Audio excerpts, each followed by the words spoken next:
Basically,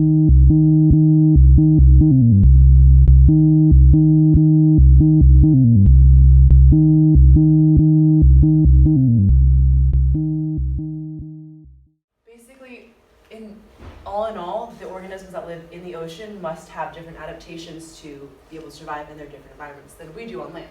So that brings me into how scientists are beginning to find cures, or trying to find cures, in the ocean. Because since looking on land hasn't really brought any cures up yet, they've decided to go look somewhere else where there may be different mutations, different genetics in these organisms, and they're trying to look in the ocean to find cures. So they have found a couple of cures from the ocean already. So eribulin is one of them. It's derived from a sea sponge and it treats breast cancer. So this is the sea sponge guy up here. Trabectedin is another cure that's derived from the ocean, and it treats soft tissue sarcoma, and it's derived from the Actinididia turbinata, which is this little thing right here. This is like one frond of it, and it grows in clumps. Any questions? So now I want to touch on triple negative breast cancer, or TNBC for short. So triple negative breast cancer is responsible for 10 to 20% of breast cancer, so it's a pretty substantial amount. And it's called triple negative breast cancer because it's negative in three things. So it's negative in estrogen receptors, progesterone receptors, and human epidural growth factor receptor 2, or HER2 for short. So what being negative in these three receptors means is that these receptors don't really work. So if there was an estrogen receptor that was negative, you'd have estrogen on the receptor, and instead of sending signals to the cell like a normal receptor would, this receptor doesn't really do anything. So in cancer, hormone therapy is often used to treat it, but in triple negative breast cancer, hormone therapy wouldn't be effective because you're putting hormones in the cells, but because the receptors aren't effective, it's not really doing anything. Does that make sense? Cool. So because hormone therapy isn't really effective in triple negative breast cancer, doctors have to use harsher treatments like chemotherapy and radiation, which treat not only the bad cancerous cells, but they also harm healthy cells around the cancer cells, which is something we don't want because, why would we want to hurt something that is healthy when someone's sick already and weak? So because, this general chemotherapy radiation stuff isn't the best, scientists have kind of been looking to create a targeted therapy, which targets just cancer cells and leaves everything else healthy. So in this paper, scientists were looking to target the Wnt pathway. So this is kind of a diagram of the Wnt pathway. There's a lot of stuff on it, so I'm going to be focusing on the Wnt protein, these light blue proteins, and beta-catenin. So in situation A, Wnt is not present, so it's not on its little receptor up here. And that allows these light blue proteins to be free and kind of float around and do whatever they want. So they're going to come scoop up beta-catenin and take it to degradation. So what that kind of means that it takes it and destroys it. So beta-catenin is not free to do its function. In situation B, Wnt is present, so it causes a shape change in the receptor, and that attracts the light blue protein. So they're occupied now, and beta-catenin is free to do what it wants. So it comes down here, and this is kind of misleading. This is like a stop sign with a grow on it, so it's not a grow protein, but it's like a stop growth kind of signal. So beta-catenin comes in, kind of kicks the stop grow signal out of its place, and continues to transcribe the DNA of this organism. So beta-catenin transcribes DNA, the transcription turns into translation, which turns into proteins, which allows the cell to grow. So in short, when Wnt is present, the cell can grow and proliferate. And in cancers, the Wnt pathway can be upregulated at times, and this causes a hallmark in cancer that we call self-sufficiency in growth signals, which is kind of what it sounds like. The cell is sufficient in itself to grow. So if you imagine like a doorbell, and me pressing the doorbell is a growth signal, and I kind of need a growth signal to press that doorbell once. And once that growth signal is over, I don't touch the doorbell and it's quiet. But in this case, there's so much transcription and so many growth factors being produced that my hand would always be on the doorbell and it would always be ringing. So kind of to translate back into this model, when there's an upregulation of Wnt pathway, the cells are always growing, and that kind of plays the malignancy of a tumor in cancer. Is that everyone clear on the Wnt pathway? Cool. Okay, so now I'm going to go into my paper. It's called High Throughput Targeted Screening in Triple Negative Breast Cancer Cells Identifies Wnt Inhibiting Activities in Specific Brittle Stars, which is a mouthful. So, in simpler terms, it can be titled as Specific Brittle Stars are found to inhibit Wnt activity. Okay, so the first thing they did was the scientists collected their specimens they needed to study on. So they went to the Sea of Okhotsk, which is off the coast of Russia. They used the gaseous trawl method to collect their specimens, which is kind of like staining. You like take this slab of metal and drag it across the bottom and see what you pick up. And they had 11 different collection sites at different depths. So they were trying to vary the environment, vary the depth, vary the ecosystem, and vary the variations of DNA in each organism. These are all the cool things they found. There's 81 specimens total, all from varying different sites.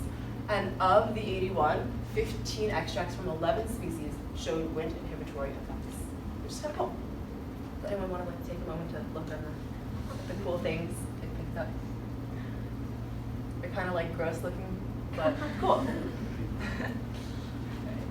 Which one is the brittle star? Oh, so they had like 3 different types of brittle stars. So this is one, that's another, and that's another.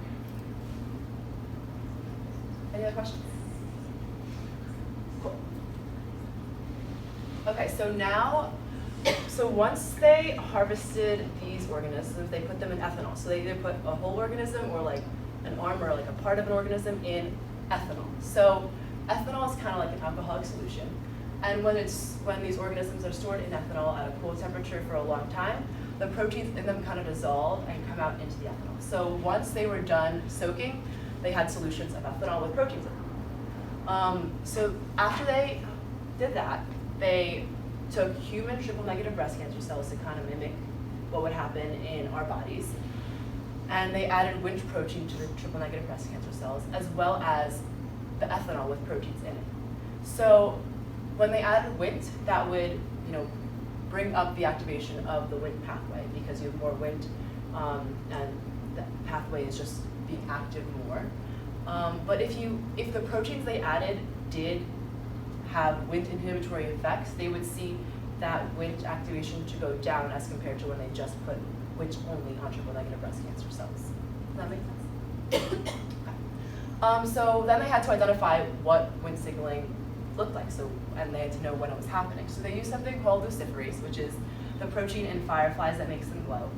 And what they can do is that the scientists can put luciferase in the genome of the triple-negative breast cancer cells, so that when DNA is transcribed, luciferase is transcribed with it, and glow kind of appears in black light. So up here is something they would see with like the green glowing if they saw a Wnt activation in this case. And their control would just be, so the control which was what they would compare anything else to, was putting Wnt protein only on the triple-negative breast cancer cells and no ethanol. So that would be their control 100% Wnt activity. Okay, so the first thing I want to touch on is this graph. So in this study, they used the peniagone, which is this dark sac right here with the red line. And they also use the Mopedium musculus, but just the skin and muscular sac of Mopedium musculus, which is the blue line up here.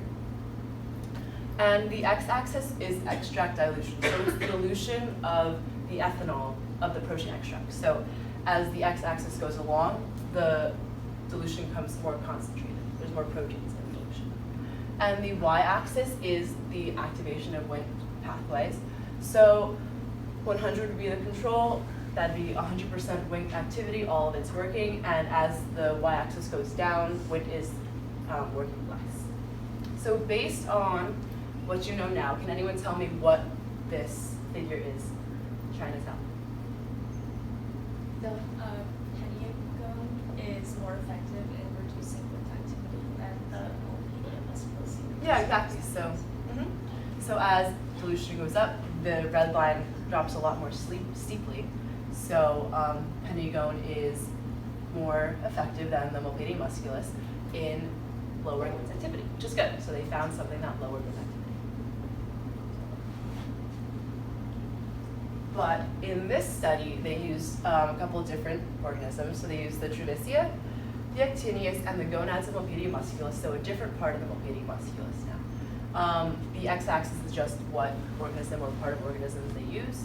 And the y-axis, again, is Wnt activation. So as you can see, 100 is down here, while 150, 200, and 250 kind of go along the y-axis. So in this case, percent is kind of increasing along the y-axis. So based on this, can anyone tell me how this graph differs from the previous one we just saw? Let's see. Well, in the one before, the Wnt activation was going down, but with this, somehow these proteins are activating the Wnt pathway more. Yeah, exactly. So very contrast to the other study. This graph kind of shows that some organisms actually increase Wnt activity. So that is kind of something we don't want. So scientists, this kind of brought the attention to scientists that they have to look out for things that do as well as don't increase Wnt activity, because not everything does the same. And even in the Milpidia musculus, like the skin and muscular sac decrease Wnt activity, but in this case the gonads increase Wnt activity. Any questions? So you were to put the skin and the Yeah. the yellow thing and then that, Yeah. I don't know what part that is, together, would it like cancel out? I'm not sure. They did not go into that, but it's possible that it could. Any other questions? So all in all, they found that brittle stars were the most effective in decreasing Wnt activity. So there are 7 lines here for the 7 different brittle stars they collected, and each line's a different color, and they all show a very steep downward trend in Wnt activation.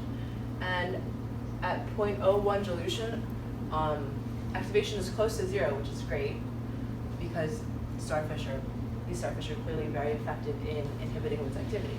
And figure B is just kind of a average slope of all the lines on figure A. And another thing that is awesome about what they found is that, so Wnt is in our bodies for a reason. Like we do need it. It's not like having Wnt present is always going to be bad.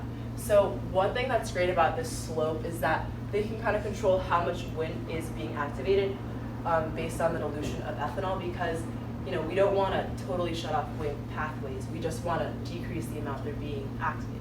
So that's something that's awesome that they can use in future, future medication. They can kind of alter how much Wnt is being activated. Any questions? Cool. Okay. So, yay! They found that Starfish is happy. They found that brittle stars are really effective in, lowering the activation of Wnt. But there's a lot of further research to do, because this is a pretty preliminary study. So the main thing they need to do is find out what exactly is doing this Wnt increase or decrease, because what they have is ethanol with a bunch of proteins in it, and they're just putting all those proteins on the triple negative breast cancer cells. So they don't know what one protein or proteins are working either individually or together to increase these Wnt levels or decrease them. So that's something they definitely need to look into. Another thing they can do is, have a larger. Oh yes, Dr. Silla. So you said they took pieces of the brittle star, like arms of the brittle star, and they just put them in ethanol. Mm-hmm. Did they break up the tissue? I mean, are we looking at intracellular proteins or? Yeah, like intracellular proteins. Okay. So they had to somehow homogenize the tissue. I'm Or not. break it up, From what I know, I think they just put it in the ethanol and and it kind of let it just soak. dissolved the tissue. So they're pretty unclear in the paper. A lot of them they dissected and put different organs in ethanol, but it wasn't homogeneous. It was they had been sitting. Basically, I think they took a collection that had Right, been and they were preserving them in ethanol. Right. Okay. and they'd been in it for Like 6 months. months. Yeah. Like that. And so then these are proteins that are then stable in alcohol for 6 months. They don't know anything about what's in it. Yeah. Hence the necessity for further research. Okay, so larger group of specimens. So what they use, so in the study, N would equal sample size, and a lot of times they only had 3 or 5 or 7 samples. The largest sample size they had was 21, but that was a control because they didn't need any organisms to use that in that sample size. So if they increase their sample size, they could also have a much higher accuracy in their results because they'd be testing on, a more organisms and getting more data points. And finally, the ethics and effects of using brittle stars, if they truly did show wind inhibitory effects and they could cure breast cancer, the ethics and effects are something that we definitely have to take into consideration because we're taking so before this paper, I had never heard of what a brittle star was. Has anyone else heard of brittle stars before? Oh, okay. Well, like the general population, not science teacher. Had anyone? Okay. So yeah, so I would think that these aren't exactly the most common animals in the world. So us, harvesting them from their environment could have pretty drastic effects on their ecosystems that their ecosystems affect, which can kind of broaden out to a larger picture, as well as the ethics of taking just this little starfish doesn't know what's going to happen to it, taking it from its environment, kind of like pulverizing it and using its proteins to our use. We kind of have to think about that. So a couple solutions that we could use to kind of combat the ethics and effect problem is that we could, if there was a certain protein or proteins that decrease wind activity, we could kind of harvest them synthetically, grow them on our own, or maybe we just discovered these proteins in brittle stars, but they exist in a much more common, available organism as well. So we could do that, or we could also, kind of like salmon farming, we could observe what environment starfish live in, mimic that in our own labs or farms, and kind of grow and mass produce starfish so that we wouldn't be affecting starfish in nature, but we would just be growing our own to use in treatment. So, anyone have any other ideas on how this can be addressed? Clone them. Sorry? Clone them. Oh, we could clone them. That's true, but that cloning does have genetic issues as well, so we'd have to improve our cloning first, but that's a good idea. Bless you. I just have a question. Do you know if brittle stars are only found in that area that they looked at? Or are I'm they not sure, but I don't believe so, because brittle star is kind of like a general name, and there's multiple different species under that category, so yeah, I'd imagine. Oh no! So like brittle stars in general, like you can have them as a pet. Oh. Well, you can if you're Miss Minus. Well, no. So like you can buy a bunch of them for like a tag, like on Carolina Biological Supply Company, or like if you go to like a pet store for saltwater aquariums, there are like types of brittle stars. It mostly refers like the brittle stars will be like larger in the summer and have like their long small arms. They're kind of and then basket stars kind of look like. So like they're kind of all over the place, but what makes this study unique is that these are deeper brittle stars. So like they might be somewhat different. I think. Do these ones like regrow their extremities, right? I'm not sure. I would think they do because they are type of starfish, so like, when like they break a limb off, they can just kind of grow one. So that could be another way. You just kind of break all their arms and see if they grow back. Okay, any other comments or questions? Mira? So when they went out to harvest the brittle stars, did they go with the goal of this wind investigation, or was this kind of more of like a general harvesting and they looked for their own, what was the nature of them looking specifically? I believe they specifically they planned on looking at the wind pathway. They collected their specimens and kind of saw if they had effects on the wind activity. Okay. And they didn't really look at any other effects. How do they have a hunch that starfish would be resistant to? Just kind of going back to just finding it here in the ocean, they didn't know starfish specifically would. They tested all of them and saw that starfish that had the greatest effects on wind pathways. Okay. But yeah, they just kind of went to the ocean because they thought that something different might come up. Yep. So they do drug testing on rats. So why is it an issue if they do it on starfish? They're not testing drugs on the starfish. They're using the proteins of the starfish to create a drug. Right, but Yeah. how does this differ? For example, last week they chopped off the head of a rat and stuck it on another body. Yeah. Both of the rats ended up dying. Yeah. Here, even if the starfish dies, what is the difference between why is that not an issue and why is There are many using ethical issues. Yeah, there are ethical issues. This isn't right by any means, but it kind of it's awful, but it kind of plays into like, you know, are humans more important than other organisms because we're like, you know what I mean? So, yeah. It's still ethically wrong. Yeah.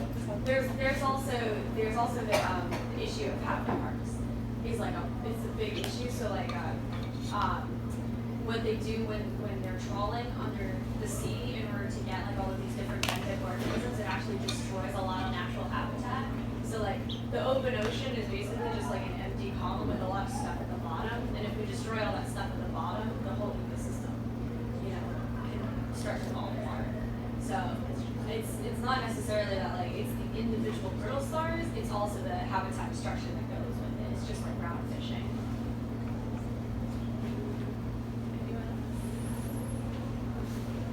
Okay, well, thank you.